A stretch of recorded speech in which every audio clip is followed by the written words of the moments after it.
네, 종전 합의 내용 전문가와 조금 더 자세히 알아보도록 하겠습니다. 백승훈 한국외대 중동연구소 전임연구위원 전화로 연결돼 있습니다. 위원님 안녕하십니까? 네, 안녕하십니까? 네, 미국과 이란의 종전 합의가 드디어 확인됐는데요. 지난 2월 28일에 시작된 전쟁 드디어 끝난 것으로 볼 수 있을까요? 조금 더 지켜봐야 될 것으로 보입니다. 왜냐하면 네. 이게 저희가 봐야 될 것은 이건 MOU, 그러니까 60일 동안 후속 협상을 한다라고 하는 그 타결이지 이것이 어떤 모든 것이 다 마무리됐다라는 것은 아니라서요. 네. 이게 완벽한 종전일지는 조금 더 지켜봐야 될 것 같습니다. 네, 60일 동안 이루어질 후속 협상에서 어떤 이야기가 나올지 그 부분을 계속 지켜봐야 한다라는 말씀이신데 이란도 일단 오늘 밤부터 여러 전선에서의 전쟁을 즉각 영구 중단한다고 밝혔습니다. 사실 그동안 이란 내부에서 협상파와 강경파 사이에 계속 이견이 있었는데 네. 이란 내부 협상파의 승리라고 볼 수 있을까요? 이란 내부의 협상파의 승리다라기보다는 정확히 말하자면 체제 전체가 전쟁 지속 비용을 감당하기 어렵다고 판단한 결과라고 보는 게 맞을 것 같습니다. 예. 그러니까 물론 페제스키안 대통령과 외교부 아락치 외무부 장관은 오래전부터 전쟁을 정치적으로 관리하고 경제적 숨통을 열어야 된다는 입장이었죠. 그리고 이란 경제가 지금 전쟁, 제재, 해상 봉쇄, 원유 수출 차질이 겹치면서 매우 어려운 상황이었습니다. 그래서 이 상황에서 최고국가안보위원회가 대화 경로를 하자라고 이렇게 결정이 냈다고 한다면 이것은 어떻게 보면 협상파의 승리라기보다는 이제 그 강경파 협상파들이 지금 국면에서 가장 필요한 것은 경제 이익을 받는 거다, 유인을 받는 것이다 이렇게 결정이 났다고 보시면 될 것 같습니다. 왜냐하면 네. 이런 외교적 결정이 그 협상파 혹은 대통령 혼자 할 수 있는 것은 아니거든요. 그 최고지도부, 최고국가안보위원회는 어떻게 보면 되게 강경한 그 강경보수파들입니다. 그래서 이번 합의를 협상파가 이겼다라기보다는 강경파도 더 이상 전쟁은 체제의 부담이라는 현실을 받아들였다. 그리고 제가 누차 방송에서 말씀드렸듯이 강경파와 온건파의 싸움이 이런 세력 다툼이었다기보다는 네. 어떻게 해야지 이란의 이익을 극대화할 수 있을까라고 하는 의견 차이에서 막 왔다 갔다 했던 것이기 때문에 상황에 따라 서로의 목소리가 높아졌다 낮았다라고 보는 게 더 적합한 분석일 것 같고 이번은 어떤 누구의 매파 아니면 비둘기파의 승리라기보다는 이 출구 전략을 쓰지 않으면 국가 생존이 어려운 상황에서 이렇게 결정이 났다. 그렇게 보시는 것이 맞을 것 같습니다. 예. 그리고 이스라엘의 베이루트 공습이 종전 협상의 걸림돌로 여겨져 왔었는데 그럼에도 트럼프 대통령이 협상 타결을 선언했다는 건 이스라엘의 독자 행동을 미국이 패싱했다. 이렇게 볼 수도 있을까요?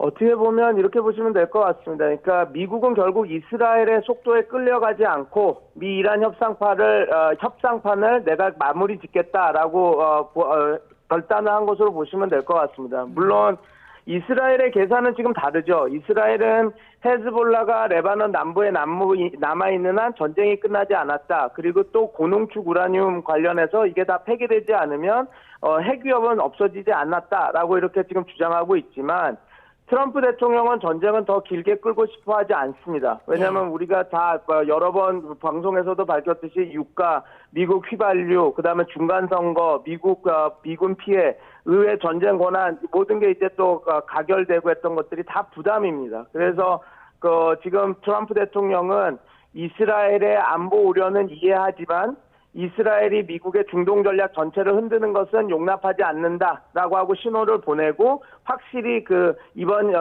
출구 전략을 사용해서 이 전쟁을 종식시키겠다라고 하는 의지가 보여진 협상 MOU 타결이라고 보시면 될 것 같습니다. 예.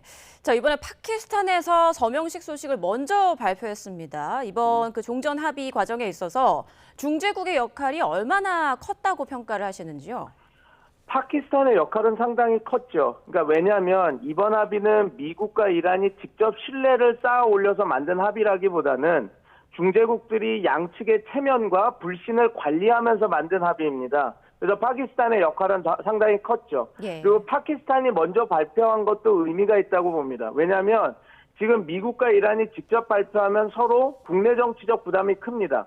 미국은 이란에게 양보했다. 이게 오바마 행정부의 안과 다를 게 뭐냐라고 하는 비판을 좀 우회해야 되고 이란 입장에서는 미국에 굴복했다라고 하는 비판을 좀 피해야 되기 때문에 파키스탄이 먼저 발표하고 양측이 한 발 물러서서 각자 유리한 방식으로 설명하면서 이 협상이 이렇게 됐다라고 얘기하면 조금 더 그 내부 반발을 줄일 수 있어서 파키스탄이 먼저 발표하고 지금 자기네들이 뭐 묵인하거나 아니면 그렇게 됐다라고 승인하는 그리고 하는 방식으로 지금 이렇게 공표가 됐다라고 보시면 될 것 같습니다. 네. 그리고 앞서 뭐 화상회의와 전자서명을 할 것이다 이런 얘기가 있었는데 19일 스위스에서 대면 공식 서명식을 연다라고 이제 바뀌었습니다. 이게 왜 바뀌었는지 그리고 그 서명식까지는 어떤 변수가 없을지 어떻게 보십니까?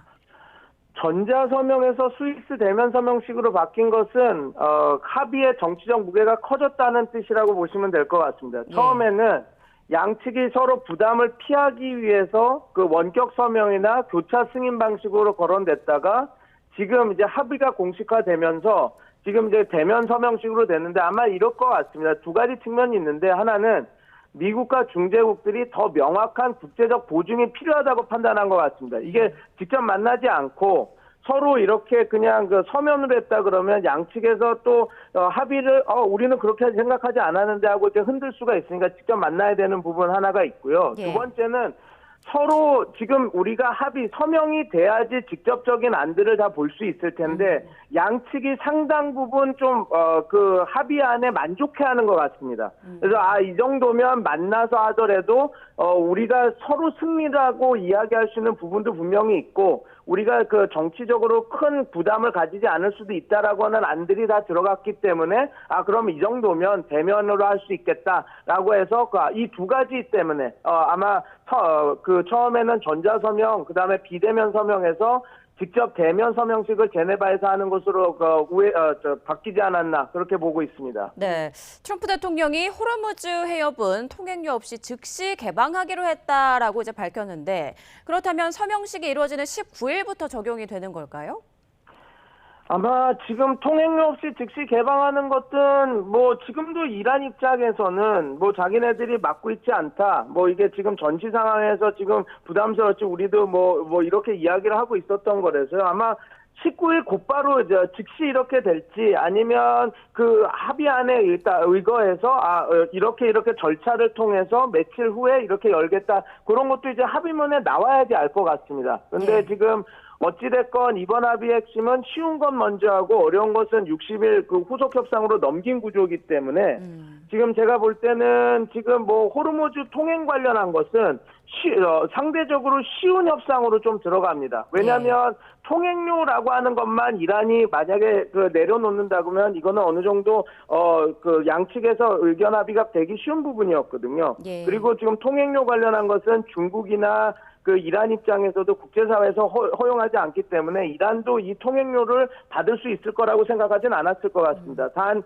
이제 아마 관리권에 대해서 이야기가 좀 나와야 될 것 같은데 이 관리권을 뭐 그때 이야기가 나왔던 오만과 그 오만과 이란이 어느 정도 관리권을 갖고 좀 안전항행, 통과통항이긴 하지만 조금 그런 뭐랄까 위협이나 이런 것들을 보호하는 측면에서 이렇게 그 프로텍션을 제공하는 걸로 될지 아니면 미국이나 다자가 들어올지 아니면 지금 말씀하신 대로 그 호르무즈 해협이 완전 그 전쟁 이전처럼 자유항행이 될지는 이 협상이 MOU가 나오고 어떻게 호르무즈 해협을 여는지가 이제 구체적인 얘기가 나와야지 좀 파악이 가능할 것 같습니다. 네, 가장 문제가 이제 고농축 우라늄 핵 문제일 텐데 이란의 고농축 우라늄이 제3국으로의 이전도 고려됐었지만 이란 내에서 희석하기로 했다라는 내용이 전해지고 있습니다. 앞으로 이 부분은 좀 어떻게 진행될까요?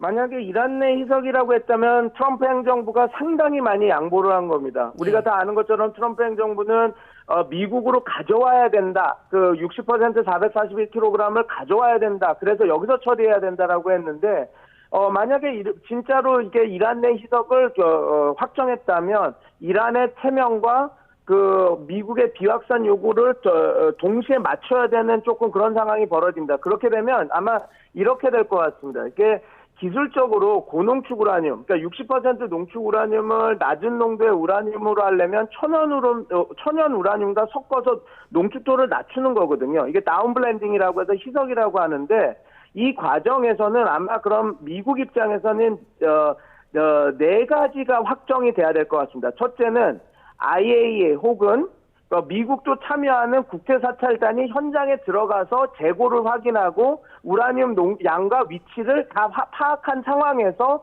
희석에 들어가야 됩니다. 예. 만약에 그렇지 않으면 미국 입장에서는 반출하지 않고 이란에서 희석하는 것을 허용할 수가 없거든요. 그다음에 두 번째는 희석 작업이 진행되는 동안 감시 카메라, 샘플 채취, 계량 장비로 샘플링을 계속해서 그 과정이 잘 진행되고 있는지도 확인하고 모니터링을 해야 됩니다. 그리고 나중에 희석된 우라늄 최종 농도와 양도 검증하고 검증된 그 양이 보관되는 곳도 우리가 뭐 미국이든 IAEA든 자기네들이 국제사회에 통제된 상황에서 관리 보관돼야 된다. 그리고 봉인이 돼야 된다라고 하는 것이 담보가 되지 않으면 미국 입장에서 받을 이란 희석을 용인할 수가 없는데 만약에 지금 보도되는 대로 이란에서 희석을 용인한다라고 했다면 예. 아마 지금 말씀드린 이 조건들이 다 어느 정도 합의가 이루어져서 진행되고 있다라고 보시면 될 것 같습니다. 네, 종전 합의는 확인됐지만 앞으로 또 변수가 남아있는 만큼 완전한 종전까지는 좀 상황을 계속 지켜봐야겠습니다. 네, 지금까지 백승훈 한국외대 중동연구소 전임연구위원과 이야기 짚어봤습니다. 위원님 고맙습니다. 네, 감사합니다.